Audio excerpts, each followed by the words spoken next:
अस्सलाम वालेकुम दोस्तों, उम्मीद है आप ठीक होंगे, खैरियत से होंगे। अच्छा, आज हम ये पाम बना रहे हैं, ठीक है। और ये हम नेक्स्ट जेस के थ्रू बनाएंगे। फिर इसके बाद हम फंक्शनलिटी ऐड करेंगे। मतलब हम जब बटन पे क्लिक करते हैं तो फिर इससे हम डेटा लेके एपीआई के थ्रू हम गेट कर सकते हैं। तो सबसे पहले हम एक नया प्रोजेक्ट ओपन करते हैं, ठीक है। और इसके थ्रू हम एक अच्छा प्रोजेक्ट बनाएंगे। सबसे पहले मैंने एक फोल्डर ओपन किया, इसको हम क्या नाम देंगे, ऑनलाइन क्लास, ठीक हो गया। अब इसको मैं वीएस कोड में ओपन करूँगा, ठीक हो गया। अच्छा, मैं एक नेक्स्ट जेएस का प्रोजेक्ट इंस्टॉल करूँगा। तो इसका कमांड क्या है, नेक्स्ट जेएस कमांड हम रन करेंगे npx create, ठीक है, npx create next app@latest dot. इसका मतलब क्या है, डॉट का मतलब इस करंट डायरेक्टरी में मुझे एक नेक्स्ट.js का प्रोजेक्ट बनाए। अब ये थोड़ा टाइम लेगा, इसके बाद हम ये प्रोसेस स्टार्ट करेंगे। अच्छा, और यहाँ पे आप लोगों की कहता है कि मतलब आप नेक्स्ट.js में टाइपस्क्रिप्ट यूज़ करेंगे या जावास्क्रिप्ट यूज़ करेंगे। अगर हम टाइपस्क्रिप्ट यूज़ करेंगे तो हम येस लिखेंगे। अगर हम टाइपस्क्रिप्ट यूज़ नहीं करेंगे, हम नो करेंगे। जब हम नो करेंगे तो नेक्स्ट जावास्क्रिप्ट जो है वो बाय डिफ़ॉल्ट इंस्टॉल होगा, ठीक है। अच्छा, अब ये एक थोड़ा टाइम बाद ये इंस्टॉल हो जाएगा।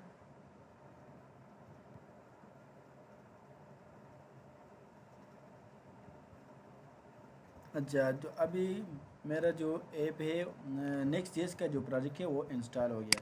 अब मैं रन करना चाहता हूँ, तो npm run dev, ये जो कमांड है ये इसको रन करने का कमांड है, ठीक है। अब ये रन हो गया। इसका पोर्ट, इसका जो है लोकल होस्ट नंबर क्या है, ये इस लोकल होस्ट पे ये रन हो जाएगा। तो जब हम इसके ऊपर ये माउस रखें तो खुद फॉलो लिंक जब क्लिक करते हैं तो ये ओपन हो जाएगा।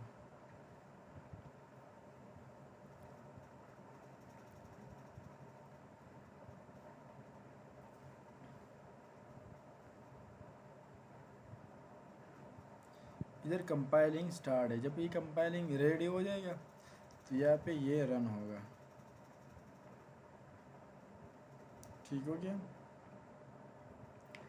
अब ये हमारा जो नेक्स्ट.js का प्रोजेक्ट है वो कम्प्लीटली इंस्टॉल हो गया और फिर रन हो गया, ठीक है।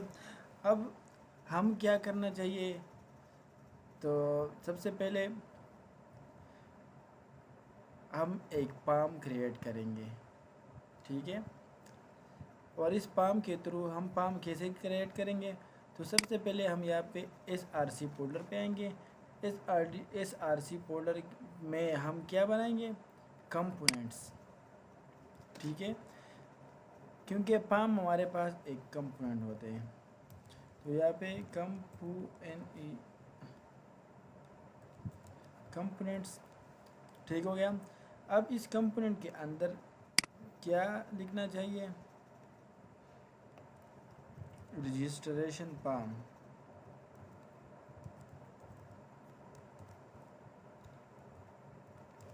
.tsx, ये बन गया, ठीक है। अब मेरे पास ये एक सिंपल कमांड है RAFCE। जब मैं ये एंटर करूँगा तो ये हमारे पास कंप्लीट पाम जो है वो दिख जाएगी, ठीक है। अच्छा, अब देखिए हमारे पास जो यहाँ पे ये जो पाम शो होगा ना, ये पेज, ये असल में ये पेज .tsx से ना ये डेटा है। यहाँ पे ये जितना डेटा है ये सारा उधर ही शो हो रहा है। तो ये मैं थोड़ा रिमूव करूँगा। अब दोबारा मैं ट्राई करूँगा कि कितना डेटा रिमूव हो गया। अब ये खुद रिफ्रेश हो गया, ठीक है। अब मुझे ये नेक्स्ट जेस जो है ना ये भी रिमूव करना है। तो ये कहाँ पे नेक्स्ट जेस्ट, ये लोगो है, ये इमेज है, हम ये यहाँ से रिमूव करेंगे। अब दोबारा हम चेक करेंगे कितना रिमूव हो गया, ठीक हो गया। तो इस तरह ये जो पेज है हमारे पास, हमने सारा का सारा डेटा वो रिमूव कर दिया, ठीक हो गया। अच्छा, यहाँ पे मैंने ये पाम बनाया है, ठीक है। ये रजिस्ट्रेशन पाम, मैं ये चाहता हूँ कि ये इस पेज डॉट टेक्स्ट में शो हो। तो इसके लिए हमें क्या करना चाहिए, ये पाम यहाँ पे इंपोर्ट करना चाहिए। तो हम यहाँ पे रजिस्टर, तब जब यहाँ पे मैं रजिस्टर लिखता हूँ तो इधर देख ये जो रजिस्ट्रेशन पाम डॉट कंपोनेंट ये यहाँ पे लेके आए, तो मैं सिर्फ सिंपली एंटर ही क्लिक करूँगा, ठीक हो गया। तो उधर हमारे पास ये इंपोर्ट हो गया ये पाम यहाँ पे, और ये मैंने यहाँ पे कॉल किया है। जब मैं कंट्रोल एक्स करूँगा तो यहाँ पे इसके पाम के अंदर क्या लिखा है, रजिस्ट्रेशन पाम। तो यहाँ पे रजिस्ट्रेशन पाम जो है वो शो हो जाएगा। इतने तक समझ आ गया, ठीक है। ये सिंपल स्टेप है, मैंने सिर्फ पाम बनाया और पे पाम भी नहीं बनाया, ठीक है। सिर्फ पाम का जो मेन पेज है वो बनाया है, कंपोनेंट बनाया है। तो मैं अभी मुझे अभी क्या करना चाहिए, पाम बनाना है। तो पाम के लिए हमें क्या करना चाहिए, सबसे पहले यहाँ पे हमें पाम का जो मेन चीज़ है वो लिखना चाहिए। पाम का जो टैग है ये HTML टैग है, ठीक है। इसके बाद यहाँ पे इनपुट, ये हम HTML लिखते हैं, ठीक है। ये सिर्फ और सिर्फ HTML है। तो मैंने ये इनपुट लिखा, ठीक है। ये हमारे पास क्या आ गया, टेक्स्ट आ गया। टाइप इसका क्या है, टेक्स्ट है। प्लेस होल्डर इसका क्या है, प्लेस होल्डर क्या नाम है जो मतलब इसमें शो होता है, नेम है, ठीक है। और अच्छा ये आगे कैसे शो हो जाएगा, तो ये इस तरह ही शो होगा, ठीक है। अब मैं जो अब मैं एक अच्छी तरह पाम डिज़ाइन करना चाहता हूँ, ठीक है। तो इसके लिए सबसे पहले तो इसके लिए यहाँ पे मैं एक मेन क्रिएट करूँगा, मेन ड्यू क्रिएट करूँगा, इसके अंदर पाम क्रिएट करूँगा। ये भी हो सकता है, यहाँ पे मैंने ड्यू लिया है, ठीक है। अच्छा, सबसे पहले यहाँ पे मैं क्लास, इसके अंदर जो भी हो वो फ्लेक्स होना चाहिए, ठीक है। और इसका जो स्क्रीन है वो फुल एच स्क्रीन मतलब हाई स्क्रीन, और आइटम जिसमें जितने भी आइटम है वो सेंटर होना चाहिए, ठीक है। और जस्टिफाई कंटेंट वो भी सेंटर होना चाहिए। आइटम सेंटर इसका मतलब क्या है, वर्टिकली, और जस्टिफाई कंटेंट सेंटर इस तरह हॉरिजॉन्टल, ये दोनों सेंटर में होना चाहिए, ठीक हो गया। अब इसके बाद पाम, पाम हमारे पास क्या है, मैं पाम के लिए पहले कलर जो है वो कलर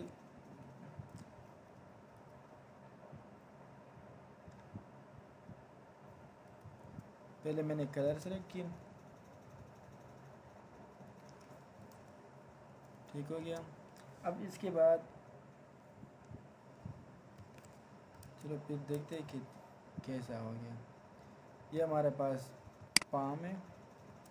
अच्छा, यहाँ पे ये जो ग्लोबल CSS है बाय डिफ़ॉल्ट, पहले हमें ये रिमूव करना चाहिए ताकि हमें पता चले, ठीक हो गया।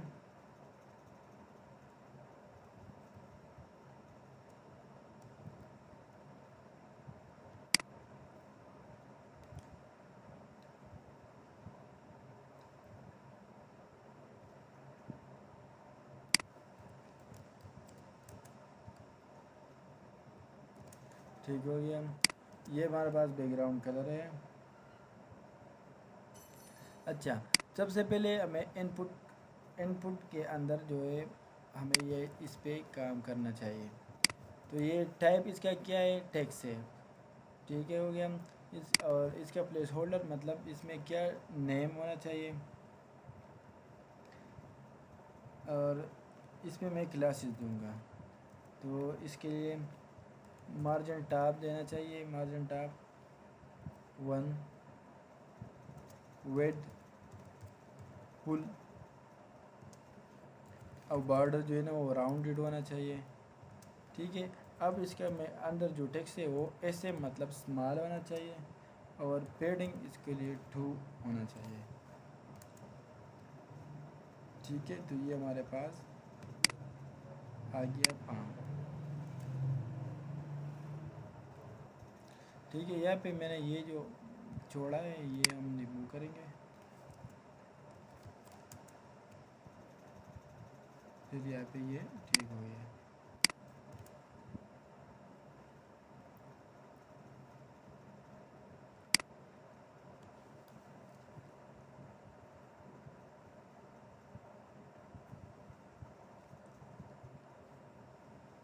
अच्छा, अभी मैं बैकग्राउंड के लिए बैकग्राउंड देता हूँ। कभी पेडिंग एक्सिस बनने वाला 10 दे दें, पेडिंग वाई एक्सिस 4। इसके लिए हमें शेडो भी देना चाहिए। शेडो में मिड करना चाहता हूँ, राउंडेड मतलब बॉर्डर हमारे पास बॉर्डर राउंडेड होना चाहिए। वेट इसका क्या कितना होना चाहिए, तो वेट जो है वो 1/4 होना चाहिए। इसके आइटम फ्लेक्स होना चाहिए, और फ्लेक्स कॉलम मतलब जितना भी फील्ड हो वो कॉलम होना चाहिए, और जस्टिफाई कंटेंट वो भी स्पेस बिटवीन, और इसके बीच में स्पेस एक जैसा होना चाहिए। तो ये हमारे पास क्या आ गया, फॉर्म बन गया। ठीक है, मैं इसका जो बैकग्राउंड वैल्यू है वो थोड़ा कम करूँगा ताकि थोड़ा सा नाइस हो। अच्छा, अब इसके बाद यहाँ पे हमारे पास क्लास है। ठीक है, और इस क्लास के लिए वैल्यू, तो इस क्लास के लिए मैं पेडिंग बॉटम 4 देना चाहिए। ठीक हो गया। अब ये मैं कॉपी करूँगा, ये मैंने सिर्फ एक के लिए बनाया। अब ये नेम के लिए बन गया। ठीक है, तो ये ईमेल के लिए बन गया। तो यहाँ पे ईमेल के लिए टाइप क्या है, ईमेल। ठीक है, और इसके अंदर क्या लिखना चाहिए, ईमेल। ये प्लेस होल्डर यहाँ पे शो होगा, देख ईमेल आ गया। ठीक है। अच्छा, अब हमें क्या कैसे पता चलेगा कि ये कौन सा फॉर्म है, तो इसके लिए हमें टाइटल भी देना चाहिए। तो चलो मैं पहले टाइटल देना चाहता हूँ, बाद में मैं आगे काम करूँगा। ठीक है, तो इसके लिए हमें टाइटल देना चाहिए। तो यहाँ पे H1 के लिए हमें साइन अप मतलब ये हमारे पास साइन अप का फॉर्म है। ठीक है, अब इसके जो स्टाइलिंग करते हैं, इसके जो 3XL इसका टेक्स्ट है। टेक्स्ट 3XL मतलब क्या है, इसका साइज़ है। ठीक है, अब इसका जो ये बोल्ड होना चाहिए, और इसका टेक्स्ट बोल्ड होना चाहिए, और टेक्स्ट कलर की क्या कैसा होना चाहिए, तो वो पे ग्रे होना चाहिए, ग्रे। और ग्रे की वैल्यू क्या होगी, 700। अब देखें ये हमारे पास वो आ गया। अब इसके बीच में थोड़ा स्पेस कम है, तो मैं इसको थोड़ा सा पेडिंग भी देता हूँ।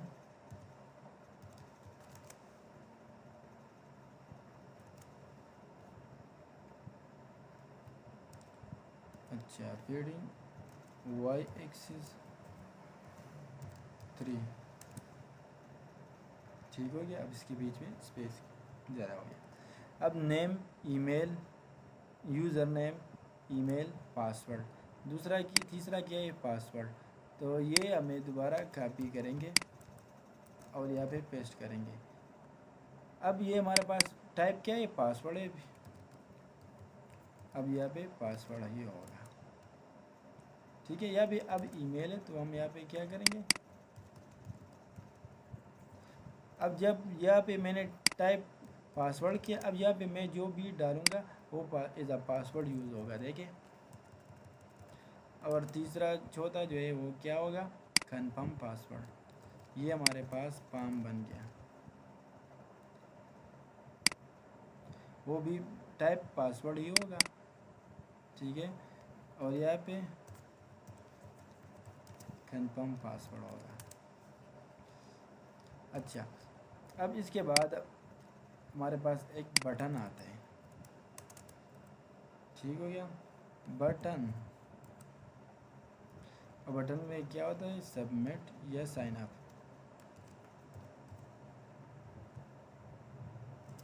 चलो मैं साइन अप लिखता हूँ। अब देखिए साइन अप हमारे पास ऐसा ही आ गया। अब हमें चाहिए कि साइन अप बिल्कुल इसी तरह हो, तो मैं ये क्लास कॉपी करूँगा और यहाँ पे पेस्ट करूँगा। मैंने एक बारी कोडिंग की, अब बार बार मैं ये कॉपी पेस्ट करूँगा, ठीक है। अब बीजी हमारे पास इसका बैकग्राउंड कलर कैसा होना चाहिए, तो यहाँ पे बिल्कुल इसी तरह, ये तो थोड़ा 500 देंगे, थोड़ा सा हल्का, ठीक हो गया। और इसका जो टेक्स्ट है वो वाइड होना चाहिए। तो ये हमारे पास पाम बन गया, ठीक हो गया। ये पाम बनाने का तरीक़ा है। अब हम इस पाम से डेटा कैसे लेंगे, यहाँ पे मैं नेम लिखूँगा, ईमेल लिखूँगा, ठीक हो गया, ईमेल लिखूँगा, पासवर्ड लिखूँगा। अब जब मैं ये बटन क्लिक करके, तो ये डेटा मैं कैसे गेट करूँगा, तो इस डेटा को गेट करने के लिए यहाँ पे क्या यूज़ होता है, अनचेंज फंक्शन, ठीक हो गया। तो यहाँ पे मैं अनचेंज फंक्शन ऐड करूँगा। अच्छा, ये हमारे पास एक ही आर्गुमेंट लेता है, एक ही वैल्यू लेता है, वो भी इस ई के ज़रिए ही लेता है। ये हमारे पास, अच्छा ई क्या इवेंट है। इवेंट क्या होता है, जब हम अपना जो है ये एक इवेंट जनरेट हो गया।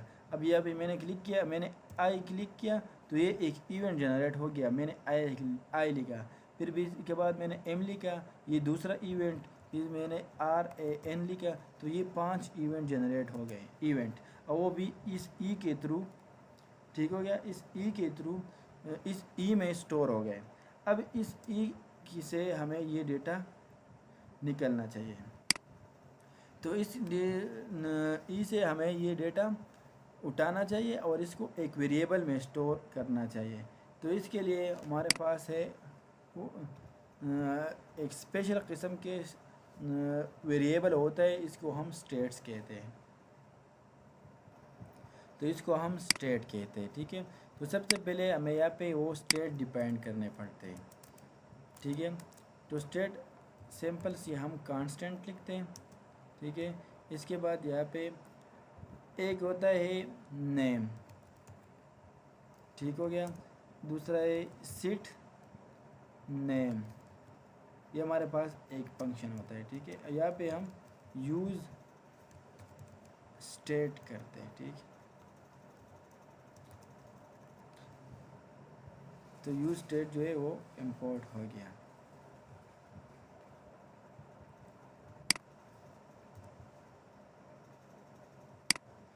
ठीक हो गया, हमने एक स्टेट डिफाइन किया है।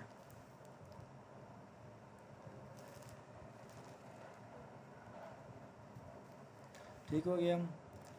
अच्छा, ये स्टेट जो है ना, ये नेम है, इस नेम से ये वैल्यू यहाँ पे आएगा, ठीक हो गया। इस यहाँ पे हम स्टोर करेंगे और इसके बाद हम इस वैल्यू के थ्रू हम पेच करेंगे डेटा। और हम ये सीट नेम जो ये असल में हमारे पास एक फंक्शन होता है, हम इसमें ही डेटा स्टोर करते हैं। तो हम कैसे डेटा स्टोर करते हैं, देखें यहाँ पे आ गया हम, सीट नेम। ठीक हो गया।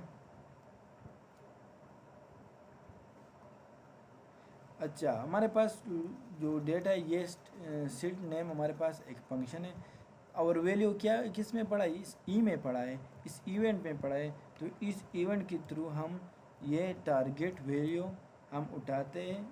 टारगेट क्या, वैल्यू, तो हम ये वैल्यू उठाते हैं यहाँ से। ठीक हो गया। तो जो भी वैल्यू यहाँ पे, तो हम कैसे उठाएंगे, तो इसके लिए हमें ये अनक्लिक फंक्शन देना पड़ेगा।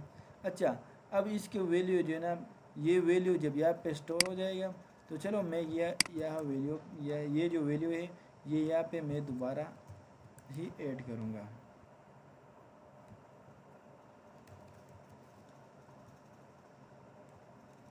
ठीक है।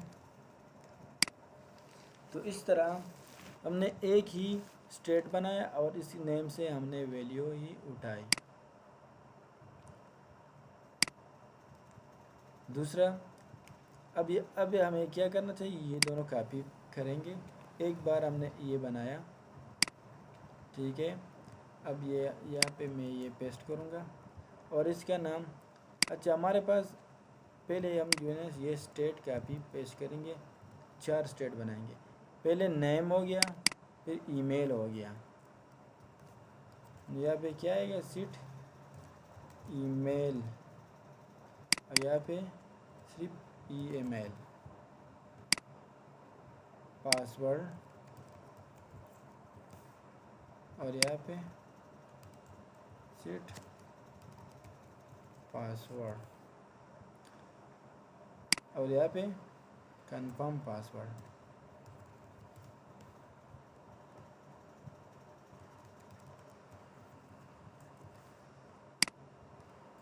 और यहाँ पे सीट कंफर्म पासवर्ड।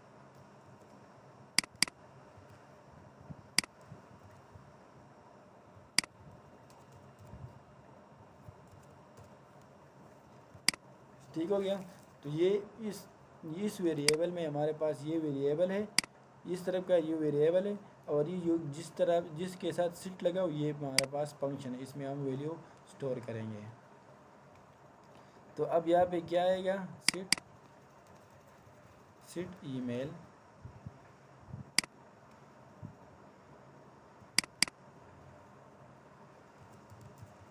यहाँ पे ईमेल आएगा, यहाँ पे पासवर्ड आएगा,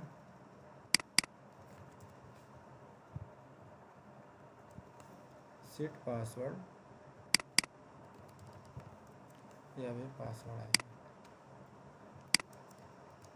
और यहाँ पे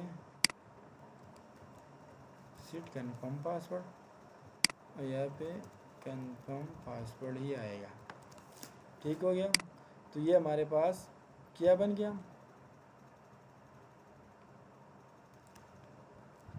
तो ये हमारे पास, अच्छा हाँ, एक वेरिएबल हमने स्टेट्स बनाए और इसमें हमने डेटा स्टोर किए।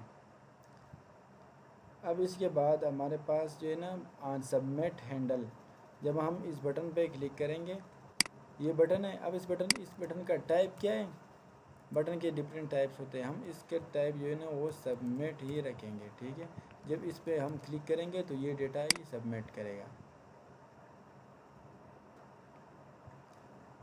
ठीक हो गया। अब यहाँ पे हमारे पास है ऑन सबमिट,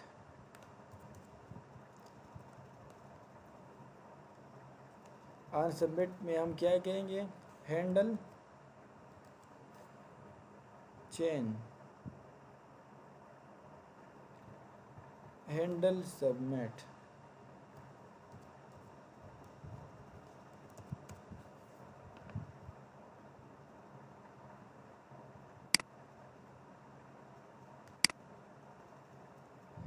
अच्छा,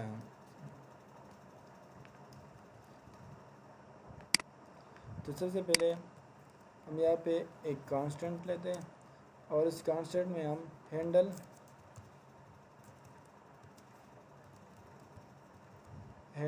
सबमिट एक वेरिएबल लेते हैं,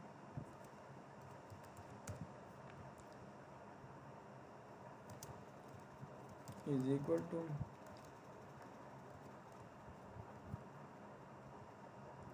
एसिंक, जो डेट वैल्यू क्या किस में पढ़ा है, ई में पढ़ा है, इवेंट में पढ़ा है। और ये इवेंट किसका है, रिएक्ट का है, रिएक्ट डॉट पॉम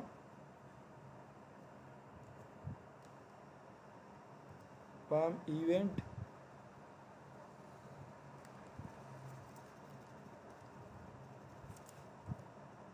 HTML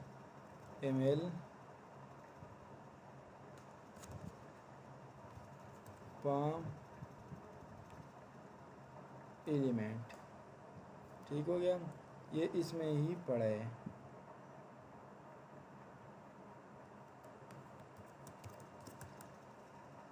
और इसके अंदर ये जो ई है ना, ये डिपार्ट, ये प्रिवेंट है, मतलब जब हम यहाँ पे डेटा,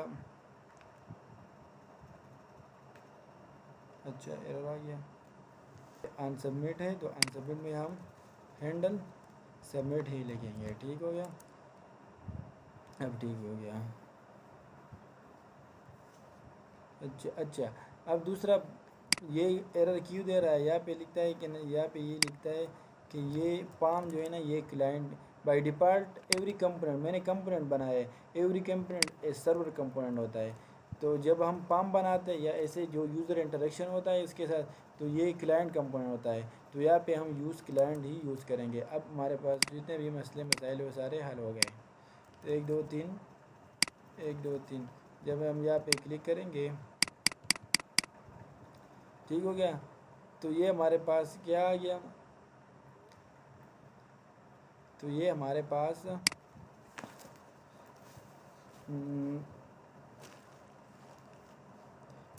पाम से हम डेटा फिच कर सकते हैं।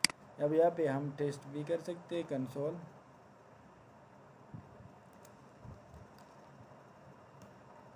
जब मैं अभी ये यहाँ पे क्लिक करूँगा,